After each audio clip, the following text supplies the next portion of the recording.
There. Yep.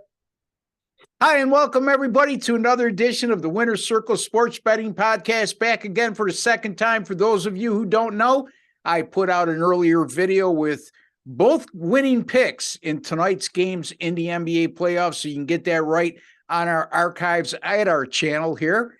And but more importantly, I'm joined by Mr. Doug Upstone of DocSports.com. Doug, how are you? I'm doing well, Ross, and I think we're on a little bit of a streak between both of us, right? Yeah. I don't know exactly. I know I think we got all four last week, and I thought you said the week before we got three out of four last week. I lost one game. Okay. Yeah, okay. I had Boston in game 3 against Atlanta. Right. So, but you hit both your plays 3-1, and then myself, Sean, and Jesse went 3-0 on our Friday video, which was for the Saturday game. So, yeah, I mean, we've been on a nice run, me and you, for over the last couple of weeks, but all the handicappers combined. Not only the videos we're doing, but the other videos I'm doing with Jesse and Sean, we're making a killing. So, again, folks, these are free picks, but as you can see, we don't put picks out unless we hope to win. And we're not just throwing stuff up against the wall, hoping it sticks. Sometimes you get on a hot run with free picks and not so good with the premium picks and vice versa, but that's not been the case for either one of us of late. So my NBA sides, Doug, since the postseason began, 15-3. I lost with Golden State yesterday. If not for a brain cramp by Stephen Curry, I would have had an outside chance of covering that game. But it is what it is. I'll take 15-3 every day, all day, every week, all year. Absolutely. I know how you feel. Now, like I say, when we last spoke, I was, really blazing hot. I've cooled off since, but you know what? I'll take, like, talk about taking stuff. I'll take 16-8 all day long, Ross. Okay. From that standpoint. So that's been good. And the NHL in particular, just boiling hot also. Just similar to your numbers, 13-3. Okay. In the playoffs, and playoff run here. So just, hey, looking to continue and keep it going. Yeah, some good games going tonight. Jersey hung in there with that overtime win in game 3 on the road. Give them a lot of credit for that, although that's much to Doug's chagrin because that was one of his losses. But, all in all, the NHL playoffs have been grand. Boston showing their true colors now, up 3-1 and looking dominant. And, the Edmonton and LA series developing into what might be a classic 7-game series again. It's a couple overtime games in game 3 and game 4. LA wins in overtime in game 1. So it's been a lot of exciting hockey. And the NBA playoffs, I'm looking today, we're covering the Atlanta Hawks and the Boston Celtics will be my game, in Phoenix and in the Clippers, your game. In both instances, the favorites in those games are -12. And there's only been 3 double-digit favorites in the playoffs thus far, but all 3 of them have covered, including Boston covering the first 2 in their series against Atlanta as a double-digit favorite. So what's your thoughts of what you've seen so far in the playoffs overall, NHL and the NBA? Well, the one thing I'll just bring up the NHL.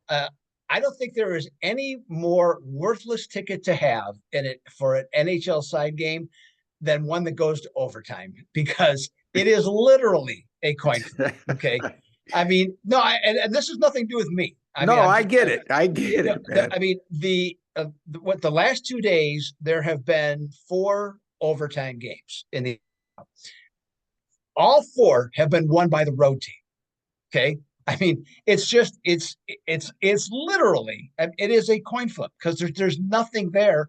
And it's crazy, how that could possibly occur, but it has. Yeah. Okay. And obviously, and all of those teams, I think, were also underdogs. Okay. So that's another factor that goes into it. And there's just such a randomness, about how, the plays are developing, and all of a sudden the situation pops up and they score. And it couldn't be any more sudden. Okay. Almost in every case. So there's nothing about the play that you look at primarily go, oh, I can see this team's going to do this, or I can see this team's going to, nope. It just pops up, game over. Yeah. And Edmonton coming up with that overtime win last night, which they were facing a 3-1 deficit if they don't win that game. So talk about a pressure goal. And then also the Devils on Saturday down 2-0 on the road after losing the first two at home. And they gave themselves a fighter's chance by winning that game in overtime against the Rangers, although I know Doug still thinks the Rangers are the more superior team of the two, and I can't disagree with them. I know Jersey had a better year, Doug, but the Rangers, when you look at them on paper and when you look at them through your eye lens, personal eye lens, they look like the better team. Yeah. The only thing I'll say on this is that a smart move that I should say a smart move that worked out was by changing goaltenders for New Jersey. Okay, the guy came in, played really well, and I think he actually ended up just in watching the game. I think he actually frustrated the Rangers in this case because the first two games they had 4 power play goals. And New Jersey continues to just take so many penalties. And so they had 5 power plays on Saturday. They didn't score on any of them. Yeah. So that was really, to me, the difference in the game was the goaltender. Now, is he going to play well 2 games in a row on the road? Okay. Or, 2 games in a row? Well, we'll find out tonight, as a matter of fact. So that's one thing. Now, speaking of the NBA playoffs, though, Russ, I'd like to bring up something that I find interesting. The Milwaukee Bucks, number one seed overall. Okay, they're down 2-1. Now, I'm assuming Giannis plays tonight. I saw the point spread go up. I was doing other things, so I didn't look, but I'm assuming he's playing tonight. But here's a team that during the regular season was second in the NBA in field goal percentage defense. Okay, in their last 5 games, including 2 at the end of the season that were meaningless, they have given up over 50.5% shooting in each contest. Now, I know Giannis didn't play in 2 of them, okay, but he also missed 18 or 19 games during the regular season. So it wasn't like they haven't played without him. And I just can't believe how slow, how lethargic, how uninterested the Bucks have looked against Miami. Even in the game they won by 15 or 16, they gave up 123 points. Yeah. It's awful. And this team today, for what we've seen in these 3 games, I'm not even sure they're going to win the series, let alone get to the Eastern Conference Finals, let alone get to the NBA Finals and win anything. Yeah. What do you think? Yeah, the difference defensively from when they won it all a couple of years ago and to what we're seeing now is night and day. Not only have they given up 50% or better their last 5, I think it's like 9 of their last 12 as well. Yeah. Right. So this just hasn't started over the last week and a half or so. This has been going on for a few weeks now. And over those last 5 games that Doug just mentioned, they've given up 121 points or more on each occasion. You can't do that during the postseason and expect to be successful. You can't depend on outscoring teams and not paying attention on the defensive end, just beating them with your dynamic offense, especially when you had your best player out for a couple games. So yeah, that's really concerning if I'm a Bucks fan. However, bad luck for Miami. They lose Tyler Hero in game 2. And then they lose Victor Oladipo in game 3 to season-ending injuries. And then Jimmy Butler didn't finish the game. The last game, he went to the locker room with a glute injury, and he's listed as questionable tonight. And, I got to think Giannis is playing tonight, Doug. I know the NBA leaves a lot to be desired in terms of transparency. We're not going to go down that road again.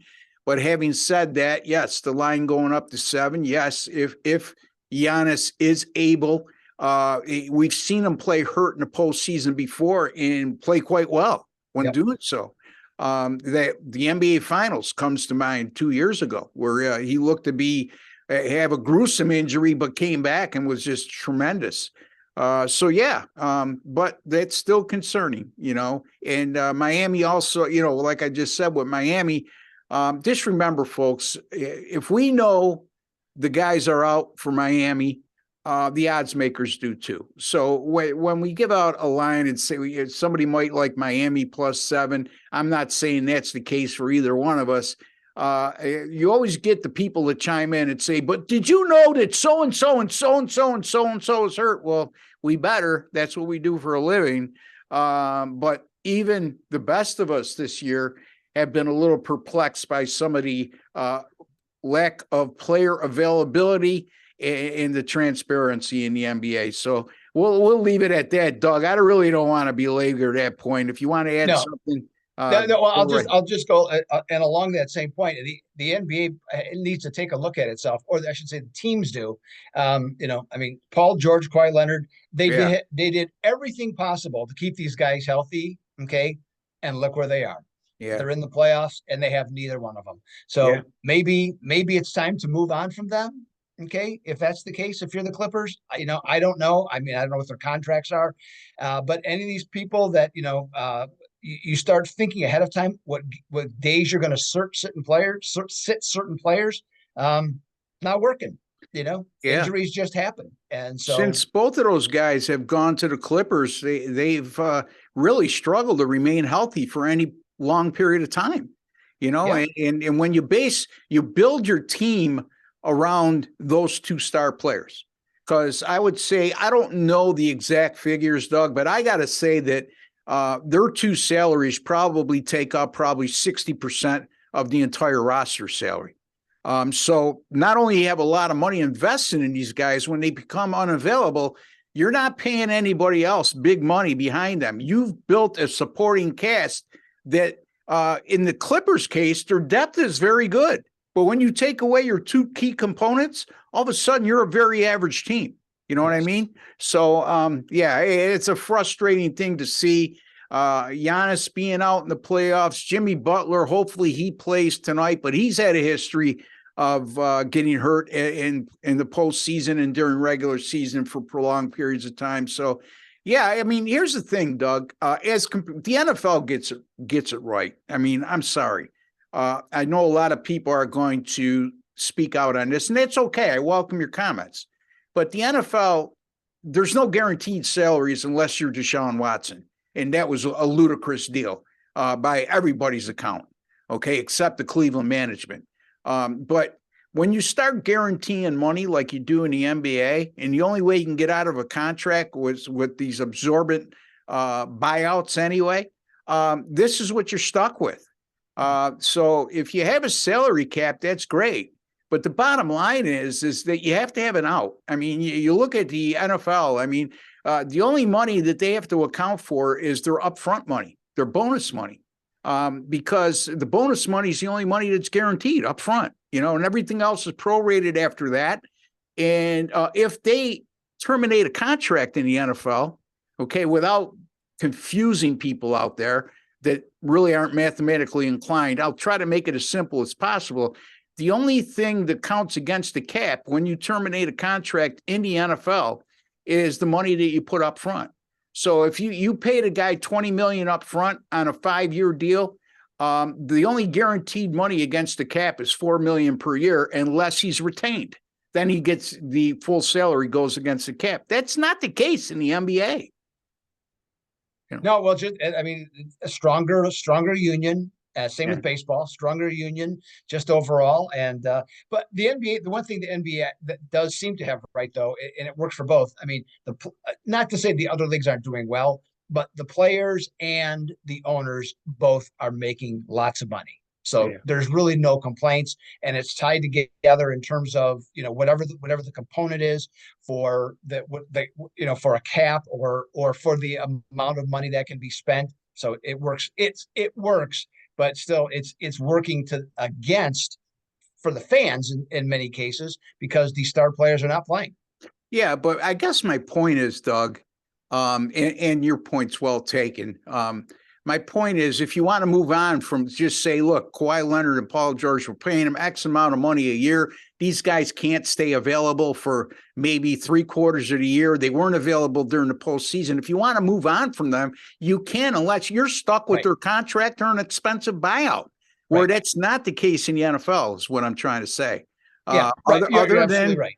the upfront money, so it makes it very difficult for teams to move on from, where they may have made a mistake or where there was unfortunate luck, where you signed two guys in their prime that were one of the best producers in all the NBA, and they've had a hell of a time staying healthy since you signed them. So, I mean, Yes. it leaves the teams no recourse. Anyway, let's move on. And let's talk about the games at hand, because I know the viewers are getting impatient. And like Doug likes to say, we got things to do. You got things to do. So let's get at it. All right. All right. So let's talk. Speaking of the Los Angeles Clippers, let's talk about them and the Phoenix Suns for game 5. Now, the line of this one's running at 11.5 or 12. Total's about 224. And I'll be honest with everybody, including you, Ross. Excuse me. Nothing easy about this pick. I think I think that lines are extremely accurate in this one. And when I also then looked at the first half and the first quarter, I didn't see much there either. So what did I have to do? Well, had to do some extra work. Okay, Ross gave me some extra work to do, so that's what I had to do here. So for this series, looking at how it's played out, okay, we got 4 games in. Phoenix, on average, has shot over 50% over 4 games. They have shot at least 47% in every game. So to me, that has established something in this series that without Paul George and without Kawhi Leonard, excuse me, they just don't have a lot of answers defensively. The Clippers don't. Okay, so that's a problem. Now, looking at then the Suns against the Clippers, other than game 3, game 3 it was, the Clippers shot, I think, just a little over 54%. In the other 3 games, they have shot 43.7%. So that means to me the Suns defense is getting it done. And in 2 of the 4 games that they played, they won game 2 by 15 points, and they won game 4 by 12 points, with that one being on the road. So what's the Clippers' chance? Well, the Clippers' chance revolves seemingly around Russell Westbrook right now. He had 30 points in game 3. He had 37 points in game 4. The thing is, though, with Westbrook, okay, and there's all this talk, Russell Westbrook's on the right team, he's back, okay? Well, Russell Westbrook's not back. Here's what he is. And this isn't a bad thing. It's just who he is. When he has the ball in his hands and he can control the situation, that's when he's at his best. And that's what he can do now, because he's the main focus of their offense. Everything revolves around him. We saw that in his last stop at Washington. Okay, they had a couple guys go out. All of a sudden, he's fully in charge of the ball. He did make other guys around him better, but they were already a mediocre team. He did lead them into the playoffs, which they were quickly extinguished. Same thing here with the Clippers. Now he's in charge, but you know what, Ross? They're still losing games. Yeah. So that's the thing. And so it's nice to see. It's a nice story, but it doesn't really matter much in the grand scheme of things. Yeah. No. Yeah. Okay. So when I'm looking at this one, the Clippers, okay, when they're coming off a road loss, when they're coming off a loss by 10 or more points and they're on the road 5-17 against the spread. Suns home off a road win this season, 8-0 against the number, winning those games by 16.2 points per game. Ross, I'm willing to, it's a big number that I usually don't like to play, but here I'm going to recommend give the points with the Suns, okay? And on this one, let's call them a winner and put them into the next round of the playoffs. There you go. The Phoenix Suns right now, I got them at -12. Again, Doug says you may be able to find 11.5 out there. Obviously, if you could do that, get the better number. Always shop your lines, folks, if you have the ability to do so. In any event, he likes the Suns as a double-digit favorite in Game 5 over the Clippers to end that series and move on to the next round. You know, you spoke the one game that the Clippers shot 54%, and the other 3 games have been terrible. Not terrible, but they didn't shoot the ball well, I guess. And but you know, that one game they shot well. Remember, folks, Russell Westbrook, easy for me to say, 30 points in that game, like Doug alluded to, and also Norman Powell, usually a role player, had 42 points in that contest. So you had 2 guys that really scored well above their means and shot the ball they're not going to shoot the ball any better than they did in those two particular contests. And that was a major contributor to them shooting so well in that contest. Don't see that happening again. I don't. And so Doug likes Phoenix, and he's in Phoenix. He likes Phoenix. We're laying the points -12 over the hapless LA Clippers, who just can't keep their star players healthy. What else is new? Atlanta at Boston. This is a similar scenario. The Boston Celtics are up 3-1 in the series like Phoenix. They're both laying 12 points. The Celtics laying 12 points. So I said to myself, how does teams do in the NBA playoffs when they're up 3-1 in a series and they're coming off a win in Game 4 on the road? Well, then I tightened it up even further. How do home favorites of 5-12.5 in Game 5, up 3-1 in a series, won Game 4 on the road, how do they do? Well, since the 2018 playoffs began, and I'm glad you asked, Doug, 7-0 straight up in ATS, those favorites are in that situation. The average line, even though the parameter was 5-12.5, this is important, Doug. The average line in those games was 11.1. So it was more closer to the 12 that we're talking about than the 5 on the lower end of that parameter. And the average margin of victory, 16.9 points per game. So that applies to not only Phoenix and Doug's pick, but also the Boston Celtics in this situation. And then you look at Atlanta. This is an Atlanta team this year, 0-5 straight up in ATS as an away underdog coming off a home loss. And versus a foe coming off a win. So the Celtics obviously won the last game. Atlanta coming off that home loss in Game 4. They don't do well in that situation. 0-5 straight up in ATS as an away underdog in that situation. They lose by 9.2 points per game, which is really high when you're talking about a quality team like Atlanta. And I would venture to say that out of those 5 games, probably Boston is going to be the best team they played in the bunch. And quite possibly, I think it was Game 2 of the playoffs. No, it wasn't, because this is off a home loss. So I'm going to leave that one alone. So I told you the angle. Playoff favorites of 10 or more this year so far, Doug, there's only been 3 of them. And 2 of them were the Boston Celtics in Game 1 and 2. And they covered both of those. And actually, the favorites of 10 or more are 3-0 straight up in ATS this year in the postseason. So we haven't seen a lot of double-digit favorites. And now we're going to see 2 in the same night. Boston 6-0 straight up in ATS in their last 6 at home versus Atlanta. Not only won and covered the 2 in the first 2 games of the series, they won the regular season matchup and covered that as well. And then extending beyond into 2020, you're talking 6-0 straight up in ATS in the last 6 for Boston at the TD Garden against the Atlanta Hawks.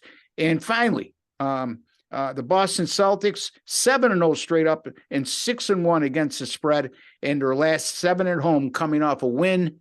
Obviously, they're coming off a win. 18.3 points per game was the point per game differential. And Atlanta, 0-4 straight up in ATS this year, is a dog of 8 or greater. And they lost by 17.8 points per game. So now that you got all that, I think you know where I'm going. I'm going to take the Boston Celtics -12 over Atlanta to end that series for them to move on. And Doug likes Phoenix -12 to win that and win that game and cover that game and move on. So we have some similar paths here, Doug.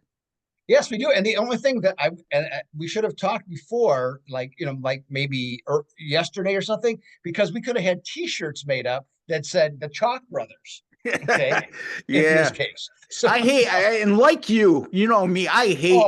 Yes. Double-digit favorites in the NBA are a taboo for me. Yes. But at this particular time of year, sometimes you have to go against the grain, and whether you like it or not, it just. I think both of these lines are justified. Yeah, well, and the other thing too that we both, I know, share the same opinion on. It for this game, it's either the favorite or nothing. Yeah. Okay. Yeah. There's nothing where you look at the underdog and say, "Oh yeah, I can see a path for how they're going to cover that." I'm not saying they won't. Okay, and I know you're not either. It's just the fact there's nothing that's clear that states it. And the advantages that each of the favorites have and they've shown to have in this series, they're still right there. There's nothing that either of the underdogs seem to be able to do to take that away from them. Yeah, they've exposed the other team's weaknesses at this point. The Clippers started the series with Kawhi Leonard. He was a star factor for when he was available. And then after a 31 point and 39-minute performance, he's now out for the playoffs. Go figure. Usually that doesn't happen, folks. If you finish a game and you're effective, you're usually available for the next game. If you don't finish the game, there's a high probability you're not going to be available in the next game. That's just the way it goes. So nothing about his situation makes sense. And we'll go from there. We'll see what happens. And I just think Boston, to me, say what you will with the Milwaukee Bucks. We already covered them, Doug. But right now, I think they're in my mind, in my eyes, they're head and shoulders the best team in the Eastern Conference, especially if Joel Embiid is not healthy, which is another star player Right. that we have to. I mean, he left, didn't finish the game the other day either, if I recall. So let's hope our stars can play, And when we complain about this, because it's the postseason now, we complained enough during the regular season. It's a postseason now. People want to see the best players. We want to see the best players. But if they're not available, the odds makers make adjustments, and so does Doug Upstone, and so does Ross Benjamin. Doug, tell the folks what you might have coming up. We got a couple minutes, and then we'll move on. Yes, well, like I said, been on a nice run the last 5 days, 16-8 just overall. So looking just to continue that as we head into Monday and look ahead to the next couple of days of action. Have that. Got some things I'm looking at for some big plays.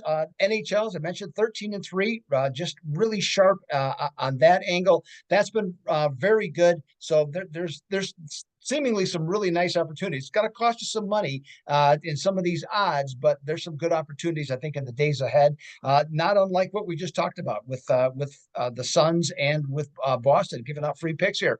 As far as Major League Baseball, just been up and down a little bit. Okay, you had a little bit of bad luck yesterday with some things. The way things worked out, had leads in the late innings with great bullpens, didn't get the job done. That's baseball, as the saying goes. So you just have to roll with the punches. But as I said, it's still only April. Okay, and so there's lots of opportunities ahead. And over the years, I have shown that I've been able to get red hot in baseball, go on some long streaks, and I expect to do that again this upcoming season, despite a little bit of a slow start. But I'm okay with that. I'll just keep right on trucking along there. So, Ross, what about yourself?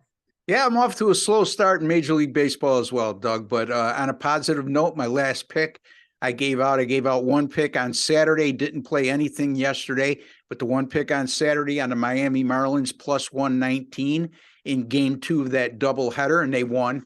To break up the Marlins, Doug. 12-9 now. Holy cow, they're red hot. 12-9, but I think the run differential is like minus 14 or something like that. So that to me, that's the kind of the key is to see which way they go. Are they 12-9 or are they just fortunate to be 12-9? Yeah, I mean, again, it's a long season.